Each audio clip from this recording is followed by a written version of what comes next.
मी सेवानिवृत्त प्राचार्य बाबूराव नारायण शिंदे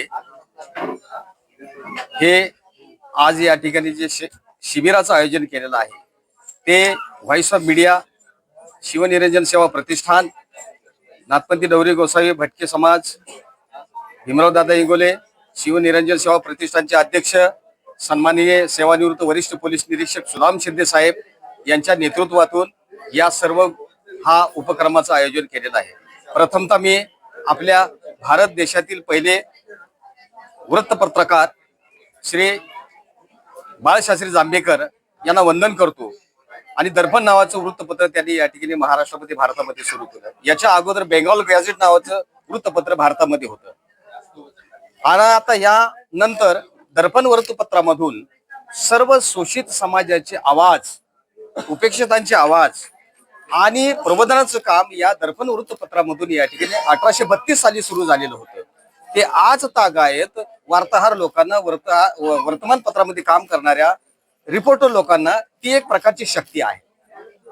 मला या ठिकाणी आवर्जून या ठिकाणी सांगायचं आहे की या समाजाचा वंचित आवाज आहे, शोषित आवाज आहे, हा कोणापर्यंत पोहोचवायचा हे वृत्तपत्रकारांच्या हातामध्ये आहे।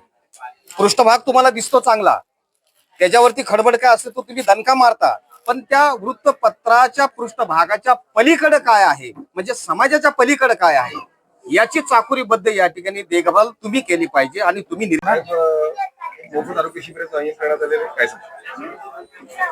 आज पत्रकार दिनाचा औचित्य साधून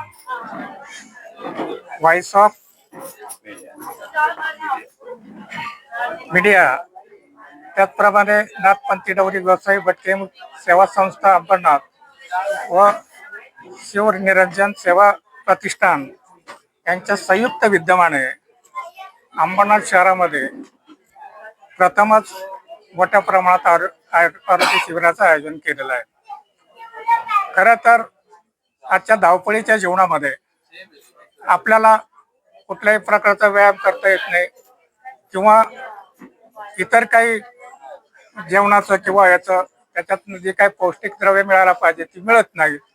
त्यामुळे माणसाचं स्थूलपण किंवा आजारपण वाढत चाललेलं आहे।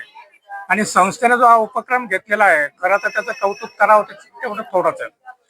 याचं कारण काय आहे की मोफत शिबिर आहे आणि शरीरातल्या कुठल्याही अवयवाचा आपल्याला किती उपयोग आहे हे माझा हात नसल्यामुळे मला चांगलं माहिती आहे।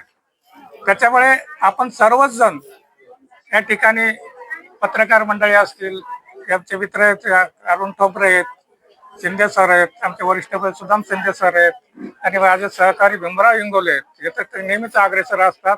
सर्वात महत्वाचं म्हणजे या ठिकाणी जे सर्कस मैदानावर हे जे नाट्यगृह उभं राहिले ना, ते भटक्याई मुक्तांच्या 530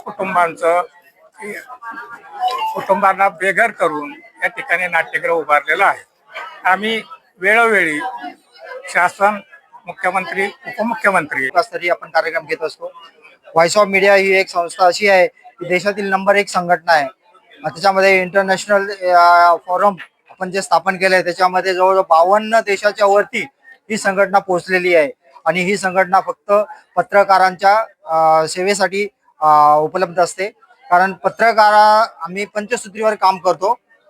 पत्रकारांचं आरोग्य, पत्रकारांचं शैक्षणिक किट वगैरे वाटप करतो, तसेच पत्रकारांसाठी घर, त्यांचा मुलांना शिक्षणाची काही गरज असेल त्या निमित्त आम्ही कामं करत असतो। दरवर्षी हा कार्यक्रम आम्ही करत असतो। या वर्षी आम्हाला कार्यक्रम करायचा होता, तर शिवनिरंजन सोसायटीचे शिवनिरंजन सेवा प्रतिष्ठानतर्फे अध्यक्ष मला भेटले, आपले मित्र आहेत, ते वरिष्ठ पोलीस निरीक्षक आहेत। ते म्हटले की सर आपण मिळून हा कार्यक्रम करूया, कारण माझ्या या सर्कस मैदानाच्या बाजूला आमचे समाजातले लोक आहेत, त्यांचा पण म्हणजे आरोग्याची तपासणी होईल आणि आपल्या पत्रकारांची पण होईल। त्या निमित्ताने आम्ही संदीप काळेशी बोललो, त्यांच्याशी संपर्क केला, त्यांनी आम्हाला परवानगी दिली, त्यांचे मनापासून आभार मानतो। तसेच या इंगोले साहेब झाले, शिंदे साहेब झाले, शिंदे बंधू आपले बाबूराव शिंदे साहेब आहेत, या सगळ्यांनी मिळून आम्हाला खूप मोठं सहकार्य केलंय। आणि त्यामुळे आपल्या सगळ्यांच्या सहकार्याने हा एक कार्यक्रम आपला उभा राहिलेला आहे। त्यांचा इथे आलेल्या सर्व नागरिकांचे मोठे कौतुकास्पद बाब आहे आणि पोलीस अधिकारीपासून ते रिटायर्ड PI CP जे अधिकारी असतात त्यांना 25 वर्ष सेवेच्या कालावधीमध्ये वेगवेगळ्या लोकांशी ओळख होते. वेगवेगळे राजकीय पुढारी असतील, सामाजिक कार्यकर्ते असतील, त्यांची ओळख होऊन त्या माध्यमातून त्यांना आपल्या स्वतःच्या समाजाचा विकास पण करता येतो. आणि त्याने जे चांगला वसा घेतलेले चांगले एक कौतुकास्पद बाब आहे. प्राध्यापक साहेबांनी आणि दोघांनी मिळून जे चांगलं काम करत आहे ते अत्यंत कौतुकास्पद आहे.